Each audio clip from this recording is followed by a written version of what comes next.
is up? It's Pride Month, besties. Sorry, that was really aggressive. Like, seriously, I need to calm down. Someone lobotomize me. Thank you. Anyway, with Pride Month, you know what that means: parades, festivals, flags, and straight people. Okay, that was a little dramatic, but let me paint you a picture. I was at a Pride festival when I looked around and realized that there were a lot of straight presenting couples there, especially those with kids. Now, I want to note that just because someone is in a relationship with someone of the opposite sex doesn't mean they aren't queer. One of them could be trans or bi or pan or asexual, or both of them could be. The list goes on. But it did make me wonder, has Pride been co opted by straight people? So today, we're going to look at the history of Pride parades, who initially attended them, why straight people have begun coming to queer spaces, and finally analyze whether this is actually a problem. So first, let's look at the history of Pride parades. Pride today is mostly considered a fun communal event to bring people together. It definitely didn't start that way. It started at the Stonewall Inn, a gay bar, which is said to have been opened in 1966 by mafiosa Fat Tony Loria, and operated until December 1969, according to the Library of Congress. He said, "I love the gays." I know that was offensive. Please don't cancel me. I'm sorry. On behalf of the whole Italian community, I'm so sorry. Okay, carrying on. He actually didn't care at all about the gays. He just wanted to make money. But while the gay rights movement existed long before this protest, many of the key components of Pride still exist today because they stemmed from Stonewall Uprising. So basically what happened was this bar and other gay bars in New York were often the victims of police raids because gay bars were often denied liquor licenses. Because it wasn't explicitly illegal to serve alcohol to gay people, but the New York State Liquor Authority often refused licenses to these gay bars because they serve people with disorderly conduct. I'll show them some disorderly conduct. Just kidding. I could not fight someone. I am limp, and my wrist and my bicep are virtually the same size. But I digress. One night, the police raided the Stonewall Inn, and the patrons decided to fight back. There's much debate over how the uprising got started, namely who threw the first brick at Stonewall, and I have a feeling, just a hunch, that it was not Josh Hutcherson, although he is an ally king. We love him. Anyway, there's one common story brought up when people discuss it. A butch lesbian bouncer who the police were harassing, who yelled at the crowd, "Why don't you do something? Why are you just standing there?" And that's from American University. The person is sometimes credited as Stormy I looked it up, De La Ye. Stormy De La Vie. We did it. We did it, Joe. Okay. Although there's no concrete evidence to prove this. Other accounts say a black trans activist, Marsha P. Johnson, threw the first brick, while some say it was Sylvia Rivera, another trans activist. Although Marsha P. Johnson has said herself that she did not get there until 2 a.m., so it could not have been her.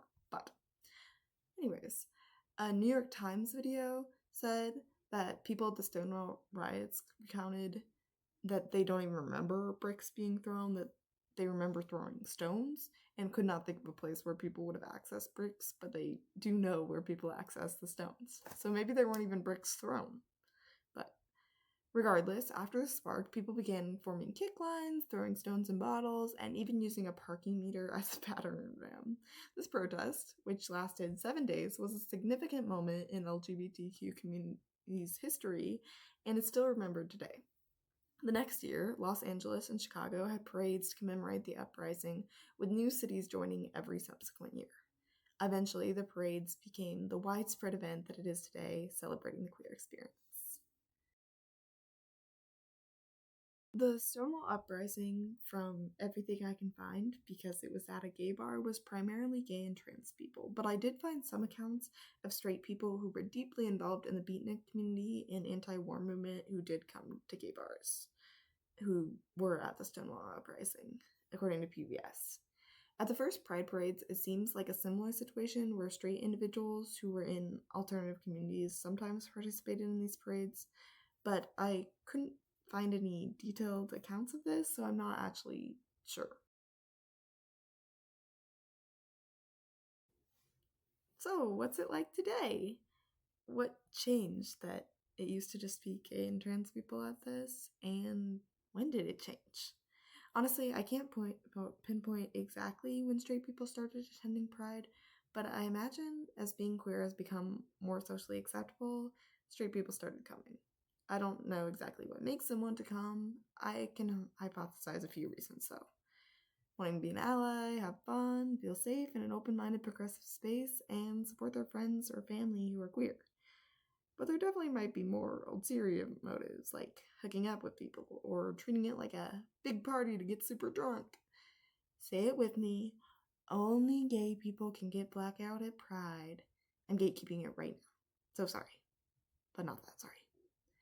While I don't have any evidence of these reasons on a widespread scale, I did find several accounts of very thoughtful Reddit users, which is not a phrase I usually use to describe Reddit users, trying to determine if it was okay for them to invite their straight friends to go to Pride or okay for themselves as straight people to go. Just this intentional effort demonstrates they care about respecting the LGBTQ community and are going out to support. But to learn more, we can look at why straight people go to other queer spaces. I found this article from Vice where they interviewed straight people who regularly go to gay bars, and these are some of their responses. They have been shortened for the purpose of this video. Matthew said, "The thing I like most about queer parties is the feeling of no judgment. I feel like you can really be yourself around queer people." The energy, Annika said. Queer parties will give you the best energy. They just do whatever they want, be who they want to be. Andrew said, "Queer people really know how to have a good time. More than that, I'm always made to feel safe and comfortable. There's always a general understanding on consent and boundaries, which creates a vibrant space for expression." Ola said, "With queer parties, when you come in, you feel welcome. I think it's because of the kind of experience the community has. There's a struggle to fit in society, but that community has themselves. They trust in themselves, they believe in themselves." Amy said, "As a woman, I love queer parties because I feel safe there. I've never had to worry that I was unsafe. I've never had to fend off unwanted drunken advances." So I think it's pretty clear that most people are attending to feel accepted, which I think as queer people, we should be honored that people see us as a safe space, but also as a place where they can have fun and be themselves.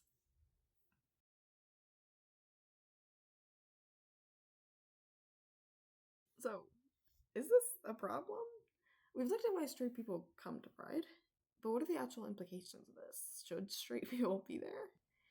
Drumroll, please. Yeah. Yeah. Yeah. They, yes. I know this probably wasn't the profound analysis you were looking for when you clicked on this video, but I think yes. First of all, there's such a value in having support from allies, especially because we need more people to be able to create real change. There's definitely some people who see Pride as just some big party and don't recognize it for what it really is, which is a protest. There's a lot of good that can come out of straight people who are genuinely there to support. Also, so many people have connections to the queer community, so it makes sense that they're there. And are you, like, are you saying that some straight guy with a bi girlfriend or straight girl with a bi boyfriend can't come because they're straight?